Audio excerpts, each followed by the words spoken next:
jon bor, bor.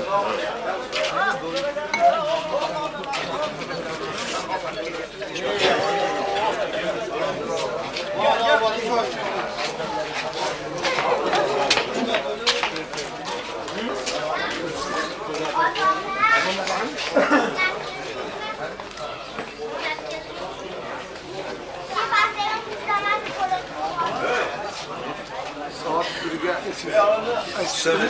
okey.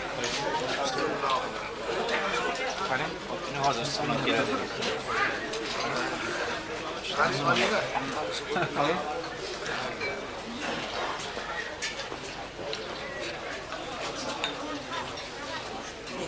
Choydan berlar, choydan olinglar. Birodar, ikki o'g'ling choy tushtaga Zafarbekka. Mana buqa.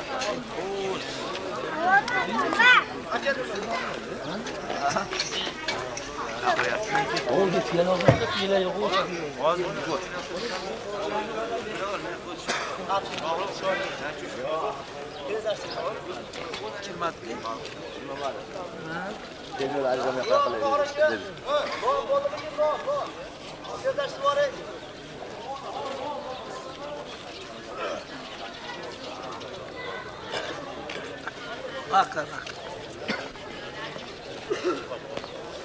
Aferin çoydan bana çoydan aferin. Hey. السلام على أشرف الأنبياء والمرسلين سيدنا ونبينا محمد وعلى آله وأصحابه أجمعين أما بعد السلام عليكم ورحمة الله وبركاته. Ushbu xonadonga Bahodirjon ukaxonimizning farzandlari sabablik bu kishining bu aqiqa marosimlariga uzoq yaqindan kelgan otaxon va akaxon, ukaxon birodarlar, Alloh subhanahu va taolo barchalaringizni Payg'ambarimiz sollallohu alayhi vasallam aytganlaridek musulmonlarning burchlaridan bittasi shunaqangi ilm majlislariga taklif qilinsa shu yerga borishlik musulmonning birodaridagi burchi, vazifasi ekan.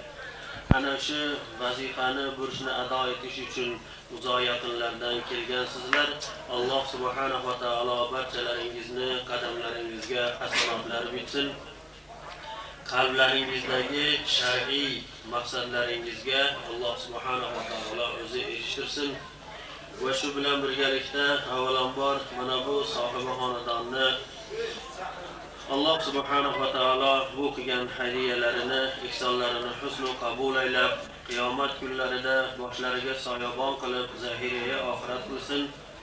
Ahli ayol va farzandlari bilan aka-ukalarini hammalarini sog' va salomat qilib, iymonlarini mustahkam qilib, haq yo'llarida bardavom qilib, xayrli ishlariga Alloh taolodan kasb korlariga barakalar tilab qolamiz va shunday marosimga, valimaga sababchi bo'lgan bu go'daklarini Alloh subhanahu va taolo uzoq umrlar berib, kelajakda bir soliha farzandlardan bo'lib, xalqimizga, dinimizga xizmat qiladigan solih, yaxshi farzandlardan bo'lishini Alloh taolodan so'raymiz. Alloh subhanahu va taolo bu ukalarimizga bosh bo'lib turgan onalarini ham doimo salomat qilib, shularning haqlariga duolar qilib turishligini Alloh subhanahu va taolodan so'raymiz. Endi muhtaram birodarlar, mana shunday suhbatlar uyushib yig'ilib qolgan paytimizda albatta vaqtni behuda ketkazmasdan bir ozgina suhbat qilib o'tirsak, Payg'ambarimiz sollallohu alayhi vasallam aytganlaridek, bu yerdan turayotgan paytimizda barchalarimiz ham gunohlardan forig' bo'lib, bir ruhan tetiklashib, yozilib chiqishligimizga bu bois sababchi bo'ladi.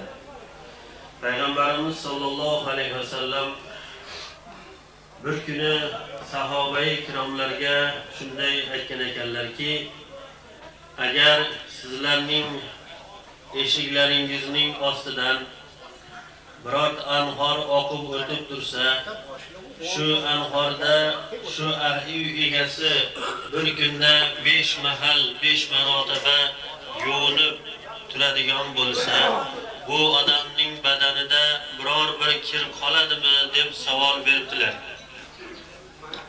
Shunda sahoba ikromlar aytdilarki, ya Rasululloh bunday tiniq suvlar, anhorlar eshikdan oqib tursa-yu, bunda 5 mahal yuvinadigan bo'lsak, bizning badanimizda zarracha bir kir qolmaydi. Pokiza bo'lib, yarqirab, toza bo'lib turamiz dedilar. Shunda payg'ambarimiz aytdilarki, Alloh subhanahu va taolo sizlarga bir kunda 5 vaqt namozni farz qildi. Mana shu 5 vaqt namoz va misoli sizlarning mana shu eshigingizning tagidan oqib turgan anhor kabi. Sizlarning bir kunda 5 vaqt namoz o'qishligingiz sizning qalbingizda sizdagi sodir bo'lgan gunohlarni xuddi anhor insonning badanidagi kirni ketkizganidek shunday pokiza qilib turadi deb Rasululloh marhamat qildilar. Muhtaram birodarlar, biz insonlar shunday yaratilganmizki, endi har haftada insonlar bir marotaba yuvinishlikka muhtoj. Hech bo'lmaganda haftada bir marta yuvinmaydigan bo'lsak, bizlarning badanlarimiz, kiyim boshlarimiz shunday bir jirkanch va kir holatga tushib, odamlar yonimizga yaqin yo'lamaydigan shunday bir yomon holatlarga tushib qolamiz. Bu bizning zohiriy, tashqi ko'rinishdagi muhtojligimiz. Va Alloh subhanahu va taolo bizlarni ma'naviy tomondan poklanishlikka biz esa har haftada emas, bir kunda 5 mahal poklanishlikka muhtoj ekanmiz. Shuning uchun ham Alloh subhanahu va taolo bizga mana shu 5 vaqt namozni farz qildiki, shu bandalarimning har bir oralarida bo'lgan shunday gunohlarini yuvib pokiza qilib tursin uchun Alloh subhanahu va taolo mana 5 vaqt namozni siz bizlarga farz qilgan ekan. Shuning uchun payg'ambarimiz sollallohu alayhi vasallam boshqa hadislarida aytadilarki, 5 vaqt namoz juma ikkinchi bir orasiga keladigan jumaning o'rtasidagi Ramazon oyi o'zining oldingi o'tgan oydan bu oygacha bo'lgan orasidagi gunohi sag'iralarni bir kafforat bo'lib pok bo'lishligiga sababchi bo'ladi. Modomiki shuning oralarida gunohi kabiralarga yurmagan bo'lsa deb marhamat qildilar. Ana muhtaram birodarlar, bizlarni mana shu uzoq vaqtlar davomida faqatgina biz ma'naviy anhorimizdan ajraganligimiz sababli ma'naviy anhorimizni barbod qilib masjidlarga borib jamoat bilan namoz o'qishlik, hattoki xonadonlarda namoz o'qishlikdan ham shu mahrum bo'lib, shu ma'naviy anhorimizni unutganligimiz sababli bizlarning zohiriy anhorlarimizni ham iflos qilishlikka, ularni axlatxonaga aylantirishlikka sababchi bo'ldi. Shuning uchun eng avvalo biz ma'naviy anhorimizni poklashligimiz kerak. Har bir inson o'zining mo'min musulmon deb his qilar ekan, mana shunday da'vo qilar ekan, albatta 5 vaqt namoz o'qisa, u odamning qalbida zarracha kirib qolmaydi. Qalbi pok bo'lgandan keyin, qalbida iymon nuri charoqlab turgandan keyin bu odamlar shunday bir yomon holatlar, ariqlarni iflos qilishlik, bu holatlar bo'lmaydi. Alloh subhanahu va taolo Qur'oni Karimda mana shu hayoti dunyoda Allohning buyruqlarini qilib 5 vaqt namoz o'qigan, haloldan taom yegan, yomon yo'llardan o'zini to'xtatgan bandalar uchun Alloh taolo ajr azimlarni va'da qilib va ularni shunday bir ko'z ko'rmagan, quloq eshitmagan, insonlarning xotiriga kelmagan shunday bir ulug' jannatlarni va'da qiladi. Va shu jannatlarni va'da qilib, uni tavsiflab, sifatlab Alloh subhanahu va taolo Qur'oni Karimning ko'p joylarida ana shu daraxtlarning ostilaridan, o'sha yerdagi qasr va uylarning yonlaridan zilol suvlar, anhorlar oqib turadi deb shunday bir sifatlar Alloh taolo keltiradi. Darhaqiqat xonadonimizdan shildirar suvlar oqib tursa, tiniq suvlar o'tib tursa, bahrinimiz qanchalik yoziladi va uyimizning soya salqin bo'lishligi, pokiza bo'lishligiga bu sababchi bo'ladi. Shuning uchun mana bu hayot dunyoda mana shu suvni qadriga barchalarimiz yetishimiz kerak. Alloh subhanahu va taolo qodir zot. İnsanlardan shunday bir yomon holatlar, Allohning buyruqlaridan chiqishlik holatlarga kirib ketilganda, qaysi bir ne'matni xorizor qilsa, Alloh subhanahu va taolo ana shunga insonlarni o'zini xor qilib, shunga zor qilib qo'yishlikka qodir. Mulk surasining etagida oxirida Alloh subhanahu va taolo aytadiki: "Astagfiru billah قل أرأيتم إن أصبح ماؤكم غورا فمن يأتيكم بماء معين." صدق الله العظيم. Ayting ey Habibim, mana shu nega nofarmon bo'lgan, buyruqlarni yurmagan, yomon yo'llarda yurgan shu bandalarga ayting. Ular har kuni shundan muhtoj bo'lib turgan sizlarning quduq suvlaringizni, anhor suvlaringizni Alloh subhanahu va taolo yerga emdirib yo'qotib yuborsa, sizlarga mana shunday suvlarni keltirib beradigan yana kim bor deb so'rang bulardan. Alloh subhanahu va taolo qodir. Agar biz mana shu hozirgi davrda shunday bir ariqlarimizni, soylarimizni, xonadonlarimizdan o'tadigan ariqchalarimizni shunday iflos, yomon holatga keltirdik. Alloh taolo xohlasa bu ne'matini bizdan olib qo'yishlikka har qachon, har doim qodir zot. Agar shularni yo'q qilib yuborsa, holimiz ne kechadi? Shuning uchun muhtaram birodarlar, mana shaharimizda va nafaqat bu bitta Shahrixon shahari, umuman bu holat butun jumhuriyat holatlarida ko'cha-ko'ylardagi ariqlar va soy-u kanallarni shunday bir iflos holatlarga keltirishlik, har xil axlatlarni tashlashlik bu juda ham gunohi azim. Payg'ambarimiz sollallohu alayhi vasallam mana shunday suvlarga iflos tanqid qilganlarni, azob uqubatlarini hadis shariflarida juda ko'p bayon qilganlar. Shuning uchun muhtaram birodarlar, har birimiz o'zimizning xonadonimizning oldidan o'tgan ariqlarni pok tutishimiz, xonadondagi iflos narsalarni chiqarib tashlamasligimiz kerak. Bu Alloh subhanahu va taolodan qo'rqaylik.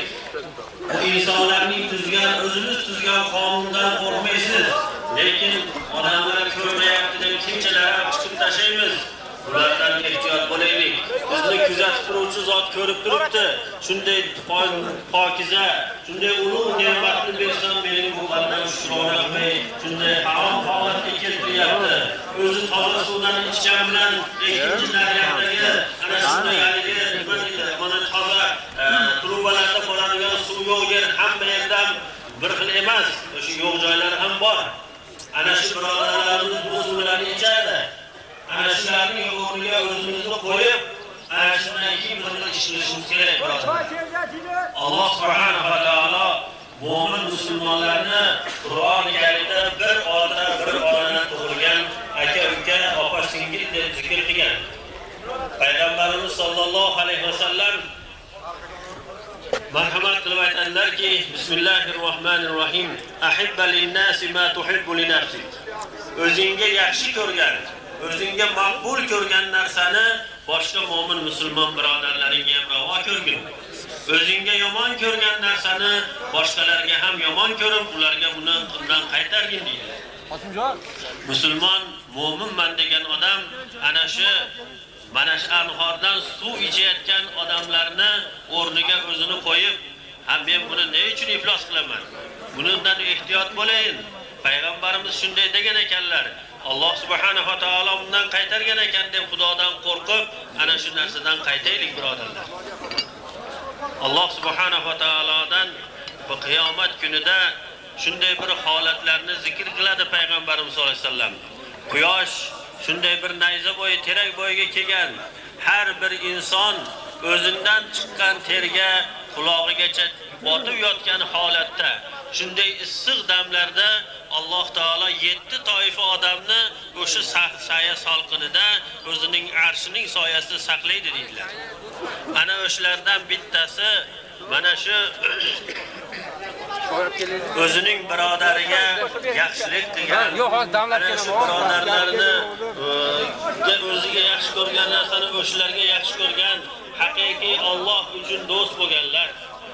Va hamda ana shu hech kim yo'q paytida, hech kim yo'q yarim tunda Alloh subhanahu va taolodan qo'rqib yig'lagan shunday bir gunoh ishlar, holatlar ro'baro kelganda qonunlardan qo'rqmay Alloh taolo ko'rib turibdi deb qo'rqib qaytgan odamlarni qiyomat kuni Alloh taolo o'zi saqlab shunday himoya qilib qo'yadi.